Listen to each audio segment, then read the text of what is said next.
こんにちは、川田美穂子です。お元気ですか? How are you today? When learning traditional Japanese culture, you spend a considerable amount of time at first learning and mastering the basic forms. For example, I began learning ikebana, Japanese flower arrangement, from my mother in my teens. My mother had been teaching ikebana for many years. There are many schools of ikebana in Japan, and each school has its own basic styles. For the first several months, I only repeated over and over again the basic arranging patterns of the school my mother belonged to. The length and the tilt angle of the main plants in the arrangement are determined as some basic forms.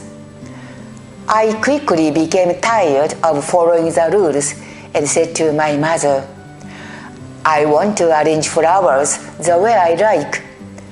In response, she said, "First, practice the basic patterns over and over and master them. Then you'll be able to arrange your own flowers."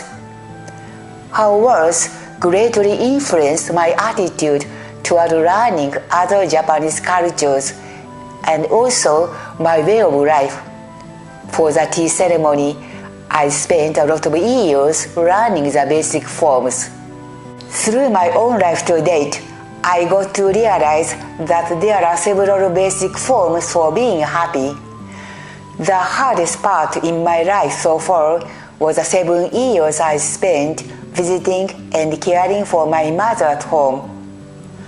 I was always anxious during that time, and my facial expressions in the pictures are gloomy.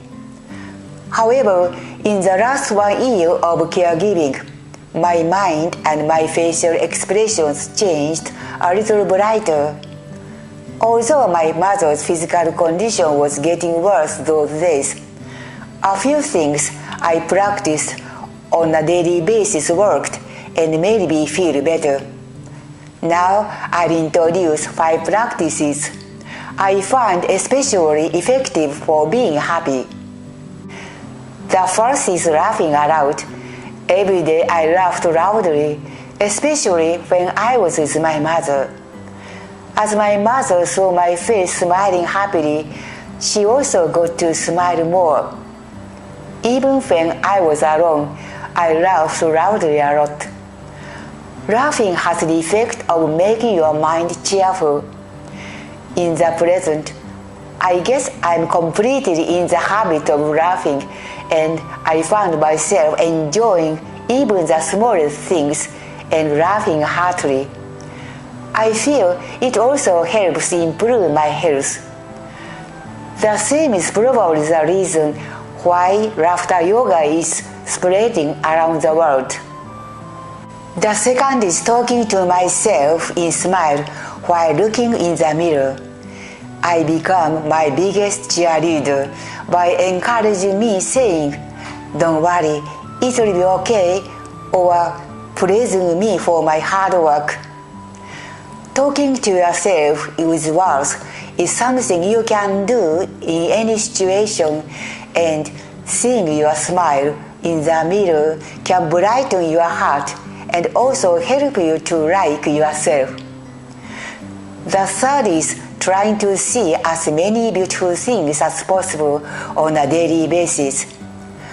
While caring for my mother at home, the activities for my own were extremely limited. When I took my mother out for a walk, we looked for flowers blooming in the neighborhood. At that time, I found the beauty mostly in the nature, but my mind became very peaceful.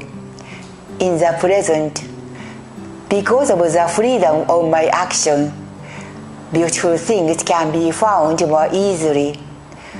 The practice of finding beauty in a limited environment improved my skill to notice the beautiful things around me.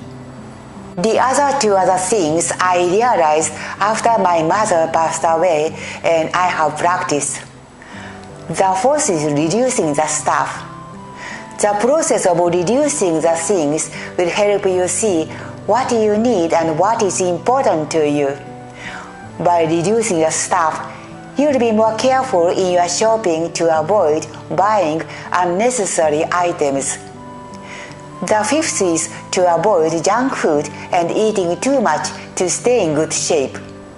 Extra weight makes your mind lazy and affects what you wear. The food builds the body, so eating what is good for your body means taking good care of yourself. If you are having a hard time, please try. Also, please find your basic forms to make yourself happier too. Thank you for watching. See you soon. ごきげんよう。